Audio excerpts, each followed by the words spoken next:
In a packed university hall, Pam Bondi was publicly mocked by a well-known liberal journalist, but her quiet, devastating response turned the entire crowd on its head. It was just after 6 p.m. in Tampa. The university's main auditorium at the Marshall Student Center was packed. Nearly every seat was filled with students balancing notebooks on their laps, faculty members sitting stiffly in pressed shirts, and a smattering of locals who'd come out of curiosity rather than affiliation.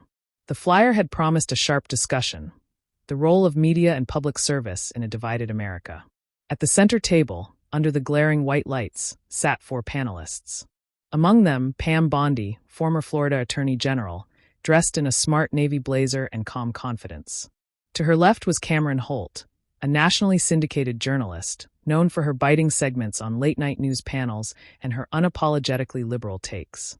She wore a sleek black turtleneck and a barely-there smirk. The moderator, Professor Brent Holloway, stood to introduce the guests. His tone was diplomatic, trying hard not to favor one side over the other. The discussion was supposed to last 90 minutes, part debate, part Q&A, and hopefully, according to the university's PR team, an opportunity for mutual understanding. At first, it all went according to plan. The panelists answered questions about press responsibility, freedom of speech, and how to rebuild trust in institutions. Cameron talked passionately about the importance of holding public figures accountable, while Bondi spoke firmly about due process and not rushing to judgment in the court of public opinion. The audience listened intently. Phones stayed mostly down, that was rare. But the mood began to shift about halfway through. A student asked how politicians and media figures alike could better model respect for young people watching at home. It was a broad, open-ended question, but it gave Cameron an opening. She leaned toward her microphone and, without even glancing at Bondi, said with a tight smile, "Well, maybe not by defending failed administrations and promoting your look more than your record." A few people in the crowd chuckled. Some gasped. Others just looked down, suddenly unsure whether this was still a panel or the beginning of a very public takedown. Pam didn't react right away.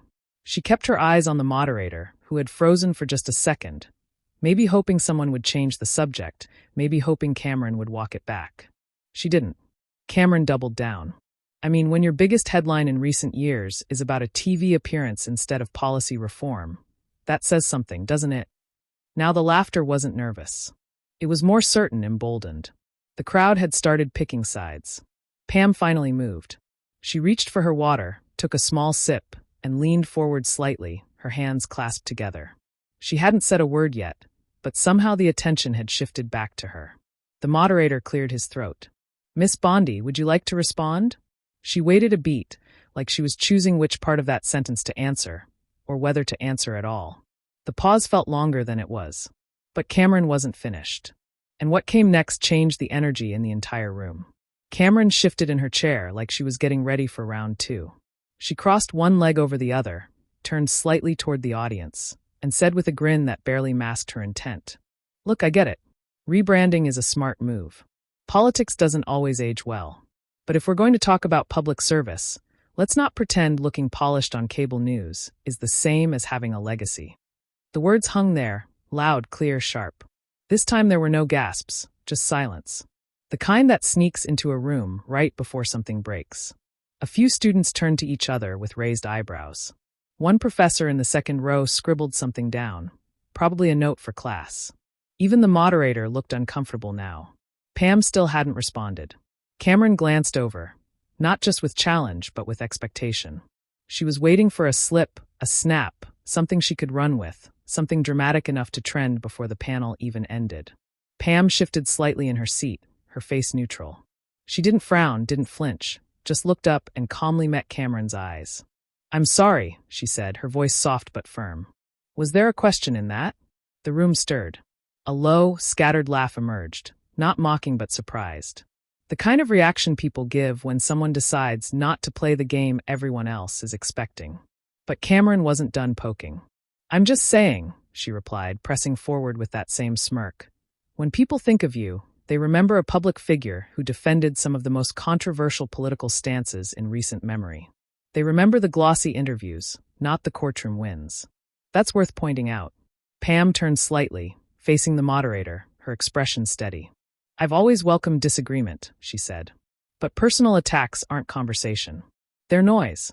Cameron raised both brows. Oh, come on, Pam. If you're going to serve the public, you should be able to take the heat.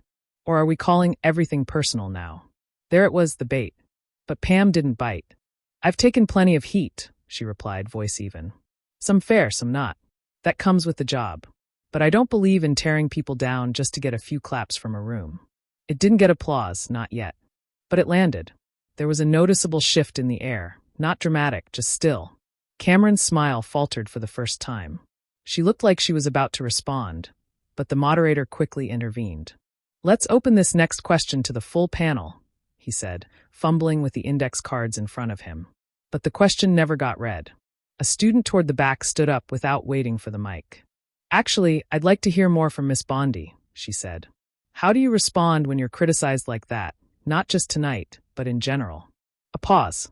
Pam turned toward the voice. The student couldn't have been older than 20, jeans, oversized sweatshirt, arms crossed tightly the way students sit when they are both nervous and fed up. Pam nodded once. I'd be glad to answer that, she said, standing slowly from her seat.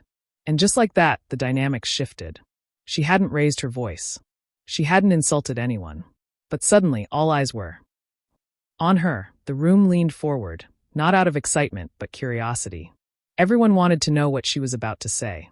But instead of biting back, Pam did something no one in the room saw coming. Pam walked toward the podium with a kind of quiet certainty that didn't ask for attention. It simply earned it. No dramatic gestures, no expression of irritation. Just calm, measured steps, like she had nothing to prove and everything to say. She adjusted the microphone with one hand and glanced toward the back of the room, as if she were speaking to someone beyond the stage. Maybe even beyond the walls of that university. I spent years in courtrooms, she began. Years sitting across from people who did things most of you will hopefully never have to see or understand.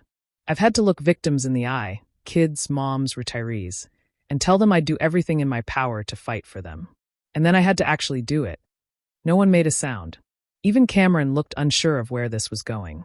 Pam continued, her tone steady. I didn't take that job because it was glamorous. And if you think defending a state in the middle of some of the hardest national conversations of our time was easy, you haven't been paying attention.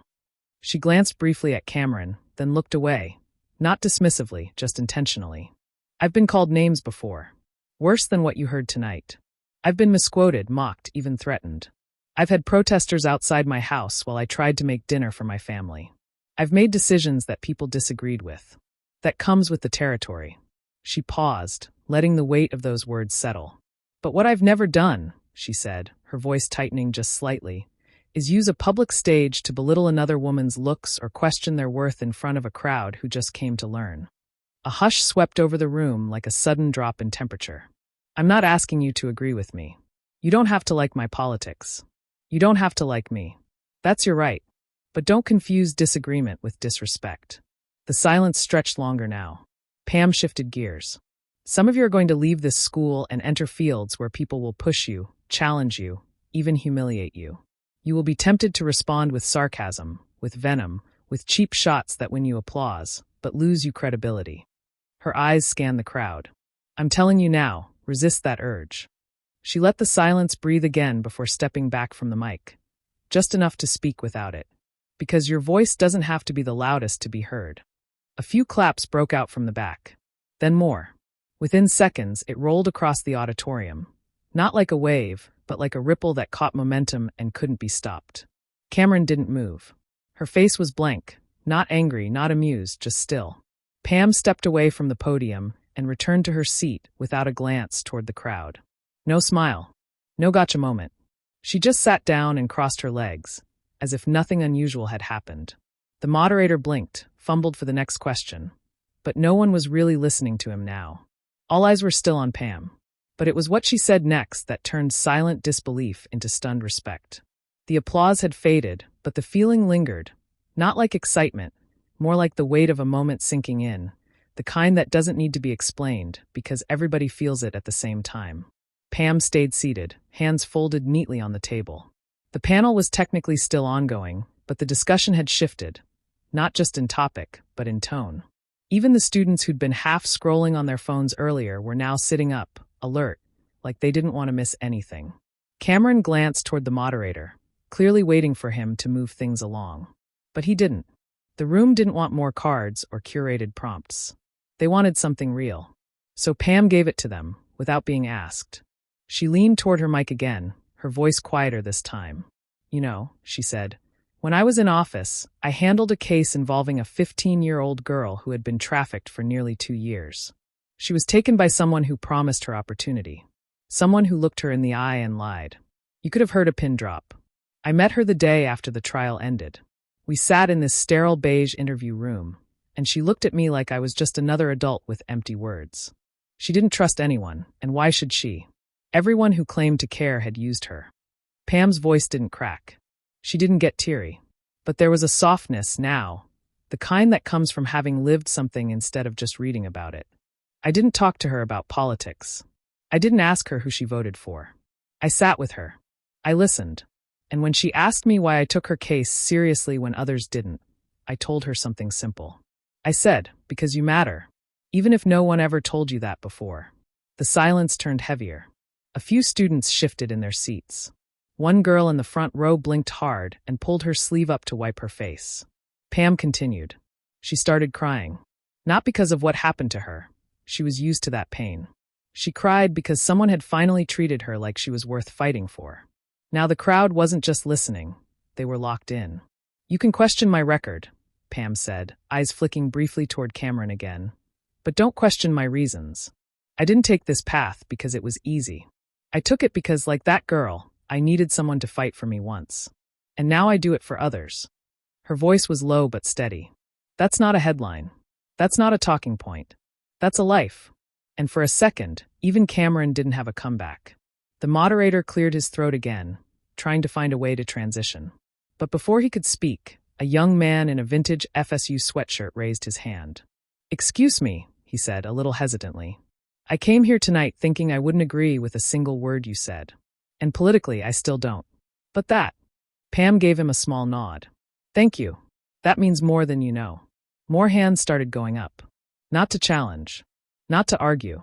Just to ask. They weren't there for sides anymore. They were there for understanding. Cameron sat still, her fingers lightly tapping her armrest. She looked toward the exit, then back to the panel. For the first time that evening, she looked unsure. And right when it seemed she was done, Pam dropped one final line that nobody will forget.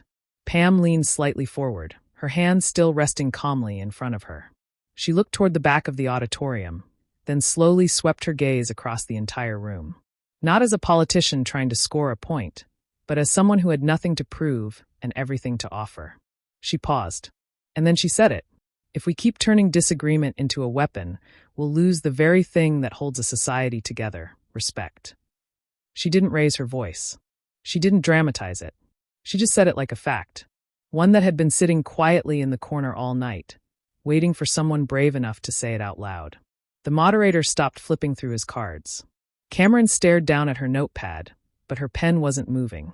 In the third row, a middle-aged man in a Bucks hat leaned forward like he just heard something he wasn't expecting. Behind him, a young woman whispered to her friend. That's actually true, though. Pam kept speaking. Not to fill the silence, but to make it count. It's easy to mock. It's harder to listen. And if we're honest, most of us are tired. Not of each other's ideas, but of the way we talk to each other about them. That one hit too. A few people started clapping. At first, just polite. But then it spread. Slow and steady. Like a ripple that wouldn't stop. It wasn't thunderous. It wasn't performative. It was real. Even some who had laughed earlier now joined in. Cameron didn't clap. But she didn't speak either. She looked straight ahead, her expression unreadable. Pam gave a small appreciative smile. Not smug. Not self-satisfied. Just grounded. Then she sat back down. And the strange thing was, no one rushed to speak after that. Not the moderator. Not the other panelists. Everyone seemed to know that the moment didn't need to be followed. It needed to breathe. Finally, the moderator cleared his throat. Thank you, Miss Bondi. That was impactful. He looked toward Cameron, clearly offering her a chance to respond. But she just shook her head lightly. Not in dismissal.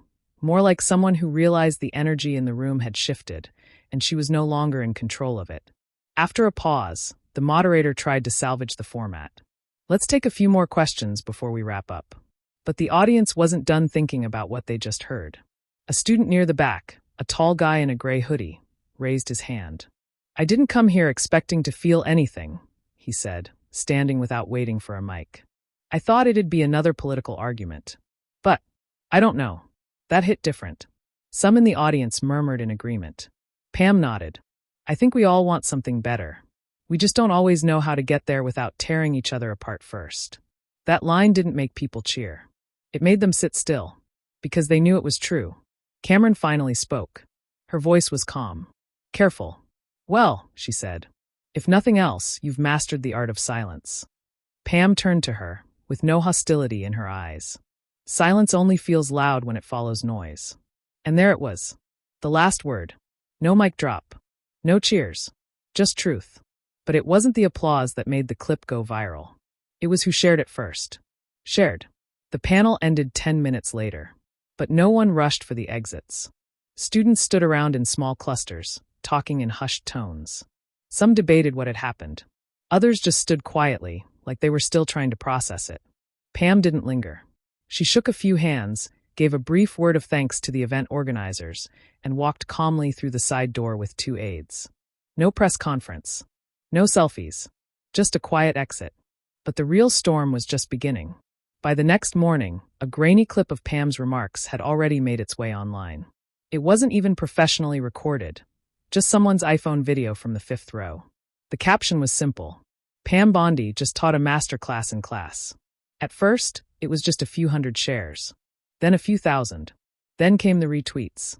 Not just from her supporters, but from people who'd never spoken positively about her before. A progressive podcast host from Oregon wrote, "I don't agree with her on almost anything. But this was grace under fire." A student journalist from Miami posted, "I was in that room. I went in thinking one thing. I left rethinking a lot more."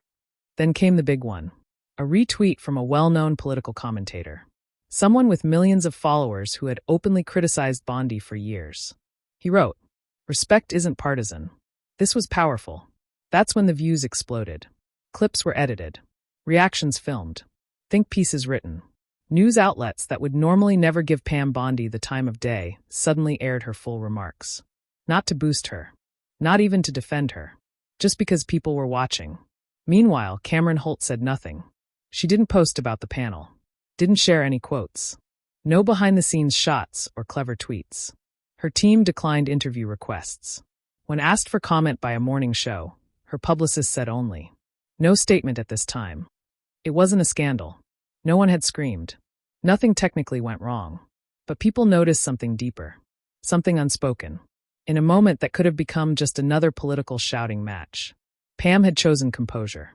And people remembered that. The university released a short statement 2 days later, thanking all panelists for their participation and promising more events that encouraged thoughtful dialogue. But by then, the moment had taken on a life of its own. At coffee shops around Tampa, people were talking about the panel. Not because of who won or lost, but because of how one woman showed up, differently. Pam was asked why she responded the way she did. She shrugged. "I wasn't there to win. I was there to represent what I believe. If I had responded with anger, it would have just proven the wrong point." The journalist interviewing her asked, "And what point did you want to make?" Pam smiled. "That you don't have to be cruel to be strong." That quote ended up on posters. In classrooms. On Instagram stories. In captions shared by young women across political lines. It wasn't flashy. It wasn't dramatic. But it felt real. And that's why it spread. Across campuses, conversations started bubbling up. Students who had been deeply divided began to talk, about tone, not just policy. They talked about leadership. About grace. About what it really means to hold your ground without burning everything down around you. And while Cameron's silence was never explained, it didn't need to be. Because in some ways her reaction, or lack of one, was the quiet acknowledgement that she'd been caught off guard. Not by a zinger. Not by a takedown. But by something rarer, restraint. But if you think that's where it ends, you'd be wrong. A few weeks after the panel, the buzz began to settle. But something about it stuck with people. It wasn't about politics anymore. It was about how quickly a room full of strangers had gone from laughter to stillness. Not because someone yelled, but because someone didn't. In a political science class at Texas Tech, A professor played the clip during a unit on public discourse. Students were asked to write a reflection on what they saw. One junior wrote, "It made me rethink how I argue. I didn't agree with her views, but I respected how she handled it." That was the thing. This wasn't about whether you leaned left or right. It was about character, dignity, the rare strength it takes to hold your ground without pushing someone else off theirs. At a community church event in Flagstaff, Arizona, a guest speaker referenced the moment without even using names. "Sometimes the most powerful person in the room," he said, "is the one who doesn't need to win to make a point." And back at the University of South Florida, students who had attended the panel began organizing something new. Monthly open forums for respectful dialogue between students of opposing views. They didn't call it a debate club. They didn't make it about scoring points. They called it the Bridge Room, because that's what they wanted to build. None of that had been Pam's plan. But she heard about it, and one afternoon, sitting in her office overlooking the bay, she got an envelope in the mail. No return address. Just a folded note card inside. On it, in handwriting that looked young and a little messy, were 5 words. "Thanks for not punching back." There was no signature. She kept that card, not because it was about her, but because it reminded her. People are always watching. Not just what you say, but how you say it. Not just the stand you take, but the way you carry yourself while taking it. We live in a time where outrage spreads faster than truth, where shouting matches rack up more views than thoughtful moments. But now and then, someone comes along who flips the script. Not by fighting louder, but by refusing to fight dirty. That's what happened in that auditorium. It wasn't about who had the sharpest comeback or the strongest applause line. It was about restraint, about the idea that you don't have to humiliate someone to disagree with them, that you don't have to defend yourself by attacking someone else. Pam Bondi's story reminded people of that. And maybe, just maybe, it gave others the courage to try it too. Because at the end of the day, most people aren't looking for perfection. They're looking for someone to remind them that it's still possible to stand tall, without stepping on someone else. And if we're lucky, we'll see more moments like that. The kind that don't just go viral, but actually leave something behind. If this story moved you, even just a little, take a moment to think about how you speak to people who disagree with you. Share this video, subscribe, and stick around. There are still voices worth hearing, and more stories to be told.